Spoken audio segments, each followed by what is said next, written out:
What's up? As you can see, we got the tractor on the trailer. I called the dealer yesterday to ask them a question, and they said, hey, we were just going to call you. Your parts are in for your loader. So running this up there this morning so I can get back to work on time, and we will see what they say, but I will keep you posted. And if you're not familiar with the issue, when you're sitting on the tractor, the right, I don't know, they call it some kind of housing or upright, where the loader pins into on the very top, the outside of that flange is bent really bad. It was like that since the day I had it delivered.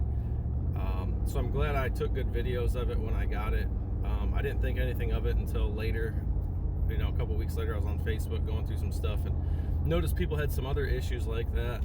Sent a picture to the dealer while they were closed, and they said, yeah, that's definitely not right. That's not within spec. So they ordered all the parts, and I'm going to take it up there right now. Another issue I want to talk to them about is my tractor does a regen every 14 hours. I always run it over 2,000 RPM unless I'm cooling it down, or I let it warm up for a little bit before I push it all the way up to 2,000 RPM. It's got almost 40 hours on it now. So the regen, the loader, the ROPS, when it's up, one bolt will not go in. It was up when they delivered it, and then I had to put it down to get it in my garage. When I went to put it up the next time, one bolt and nut is totally off center, will not go through. I don't know how they got it together at the factory.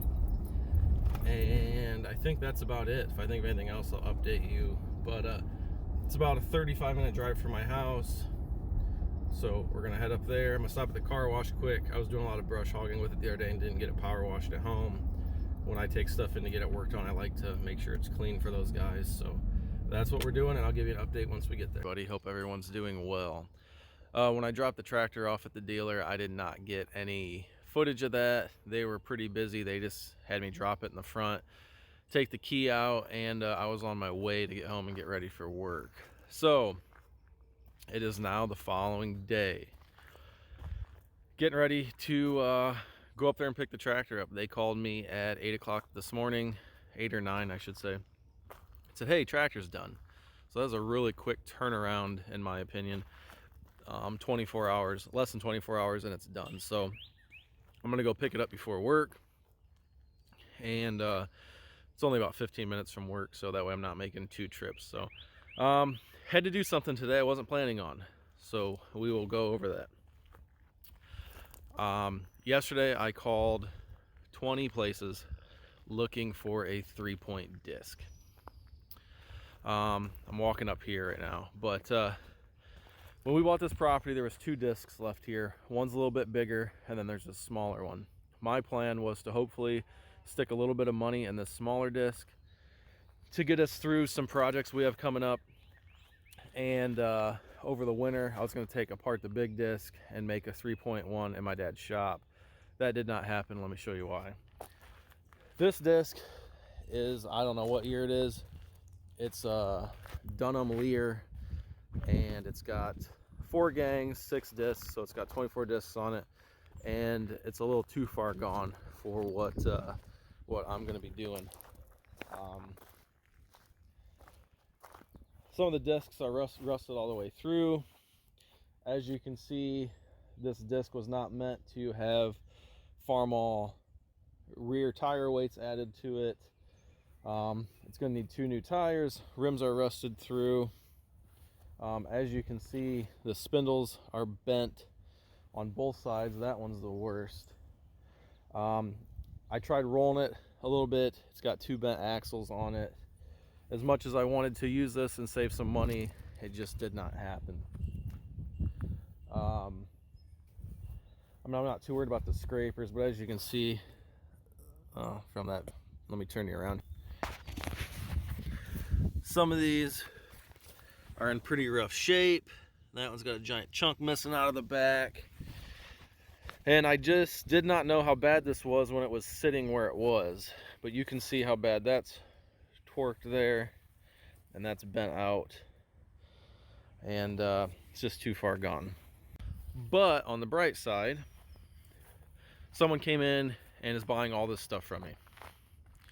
So there's an old S-Tine cultivator back there, International, this brush hog. I think I'm gonna keep this disc, the other disc, they want them for parts. So I was like, all right, we have some projects coming up that I need a disc for. I've been tilling up gardens on the side for people, actually plowing over new gardens, and then they wanted me to come back and disc them. We're putting in a pretty good sized garden. The front yard here, I'll show you in a minute, is a little rough. When I mow, I'm scalping some parts of the yard. Other parts of the yard, grass is staying 8 inches tall. I mean, on the yard, you can see some parts are getting scalped. It's just got huge bumps in it. It's probably hard to tell on video, but it needs a lot of work. It needs a bunch of grading done around the house, and I have these couple acres up front here where I'm turning into a pasture, either food plot, horse pasture. We'll see how far we get. This year it's probably just gonna be food plot for the deer. So I was kind of bummed out that these discs weren't gonna work for what I wanted, but what are you gonna do? The other one out here is in rough shape too. As you can see, I brushed hog a couple acres down the other day. All of this looked like that, and got this all opened up. You can see part of the reason for doing it is I have some more farm equipment that they had dropped in that area. We're getting a lot of rain today, or supposed to, the next couple days. So talked to the wife. She's like, well, just use that money that we just got from selling all that stuff, go buy a disc. Well, that was the easy part. For some reason, there's no 3-point discs anywhere in my area. I called probably 20 dealers, farm stores, rental fleets, everything yesterday. I spoke to one guy who said he's been doing this for 30 years in the tractor business. He's never had a time frame where people wanted so many discs. He said they're all out. So I said, man, sell me one out of your rental fleet as long as it's in good shape. He said, oh yeah, no problem, I would. Except for I sold every one of the discs in our rental fleet yesterday alone. So long story short, I should have got these discs out of the woods a little earlier, but now I'm kind of in a rock and a hard place. In my opinion, when it comes to equipment in this size range for compact tractors, even a little larger, I think everything attachments is towards the top of the equipment hierarchy. Below that you have, I think Land Pride makes a pretty good unit, and then as you get down, you're getting into your King Cutter, your Tartar, some other stuff like that. So everything attachments told me they were 6 weeks out. That was not going to work for me. So I called Land Pride dealers, other farm equipment dealers that they said, hey, we're out, call these guys. Nobody had anything. So after hours of searching and making phone calls, I found one King Cutter, actually two, within 110 miles of my house. So got up today, ran down there, grabbed these discs, grabbed one of them, and I should say there were a lot of angle iron discs around me, but I am just not a fan of angle iron discs. I wanted a box frame, adjustable, because they're heavier duty. So I went to a Rural King over 100 miles away from my house, grabbed this bad boy. I've never had Rural King, or I've never had anything King Cutter. Some people love them, some people hate them, so we'll see what happens. But I'm happy I found two of these. They were the only two in the state when I had Rural King check the computer system, and they had one in Kentucky, but I'm here in Northern Ohio, so that's too far of a drive for me to do before work. I got down there. They had two of these. There's 6.5 foot box frame discs. It's the RK, but it's King Cutter, no matter how you look at it. Notched front, smooth rears. I got down there and noticed that there's a little bit of surface rust here and there. The other disc was in a lot worse shape than this. I talked to the guy. I was like, man, I drove 2 hours down here. I'm a little disappointed. I thought they were a little bit better shape. he said, no, I understand, you know, we've been selling a lot of them, these are just the last two, and I understand beggars can't be choosers. But he got on his little earpiece, got a hold of the manager, and they said, hey, we'll knock such and such percentage off, are you still interested? And I said, heck yeah. So I'm not going to say what store I went to, I'm not going to say how much of a discount they gave me, but there's some surface rust on it. You can see where they've spray painted over the stickers, trying to keep the rust off of them. That doesn't matter to me, that's a flap disc. It's got some rust on the bottom where they've been moving around with pallet forks. And I understand, I used to work at a farm store outside of high school. When they ship these things, they don't really take good care, and most people are gonna leave them set outside forever anyways. But went down there, and what I got this for in a discount is less than what I've been finding some used ones on Facebook Marketplace and Craigslist for. So I'm gonna give it a fair shake, see how it works out. I mean, it is made in the USA, so you can't knock it too much. Some little things, like I noticed the pins aren't drilled straight 100%. The welds aren't great on it, a lot of slag. But for what I want it to do, I'm happy I found it, and I don't think we'll have any issues. But we got a lot of work coming up for it, and I was actually supposed to go till some gardens this weekend, and that's not going to happen with all this rain. So here's what we did. I'm going to run up to the dealership, grab the tractor, and then head to work. But thanks for watching, and it's just a weird time. And part of the reason that I think a disc is so hard to find is two salesmen I spoke to from different companies. One was Land Pride, one was another company. He said they've never seen so many discs flying off their lots, and they think it's might be because of coronavirus, and people who haven't done gardens before are really worried about the food supply chain and trying to get their own gardens going. So yeah, I was bummed out those discs didn't work, but silver lining is I found someone to buy that stuff, so we're not out on this. But thanks for watching. Let's go get the tractor and see what they did. Oh, there she is. And the part that was bad was right here. It was bent way out.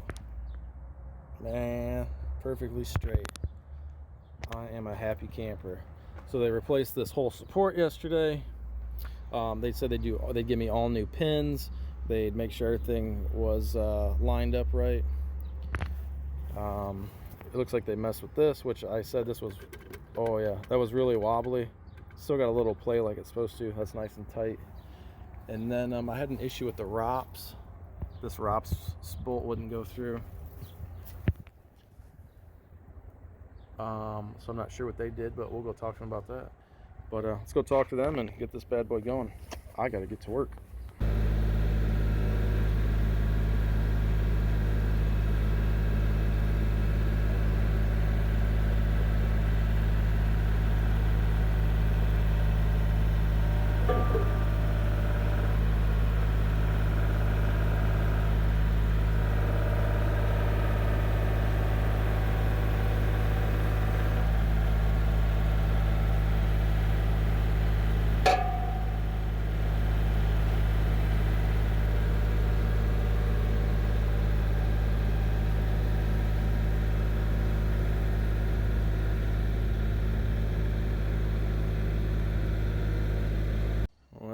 Here it is. So we'll do a quick overview of what the dealer said. Like I said, this is all brand new, nice and straight, no big huge bend out like the other one was. You can't see a crease in it. I'm happy. They said they put all new pins in, and that new bracket, checked everything else out. The other thing I was worried about was the ROPS. They said, well, put this one in first. I said, well, when I put this one in first, I can't get that one out. He says, well, they thread and there's not a bolt or a burr on the nut or the bolt. He says, so you're just gonna have to wiggle it till it works. Okay, good enough, I guess.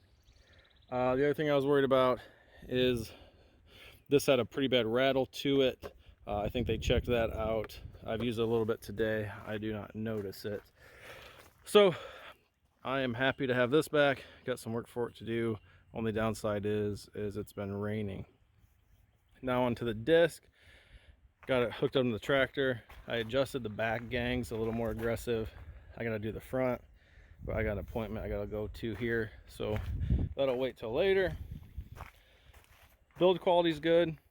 You know, I wouldn't say it's top of the line, but it is what it is, and it's cheaper than some of the other ones. So, you know, you're not going to complain with that. It's kind of a pain to adjust that. I had to move each gang outwards to do that, and then beat it with a hammer. But that's the way it goes. It was just a little tight in there. But 6.5 foot King Cutter box frame disc, and I got the garage cleaned completely out today. That's why the four-wheeler and lawnmower is sitting out. Got to get those back in there before it rains again. But nice disc, hooked up easy. I did have to attach the top linkage there for the top link, but that was no biggie. So we get that done. Surface rust I was talking about, this one nearly isn't that bad. Some surface rust there. Front pins are rusted. You can see here where it was, I don't know if you can see on the camera, it was rusted pretty bad in here, and they had taken some spray paint, as you can see here, tried to touch it up. I will sand it down eventually and put a little bit heavier paint on it. And then this side, same thing. It was all rusted, just surface rust, but it's been repainted at least 2 or 3 times, I would guess. And you know, it is what it is. It's a new unit. Technically it was never in the ground, but for the discount they gave me, I'm happy. So I'm gonna put this in the garage before it rains, eat some lunch, and I got to go meet up with a farrier. First time with this new farrier, so we'll see how that goes. All right, everybody, thanks for watching. As usual, if you don't mind, hit that like and subscribe button, and if you have any questions, feel free to hit us up. All right, everybody, have a good day. Take care.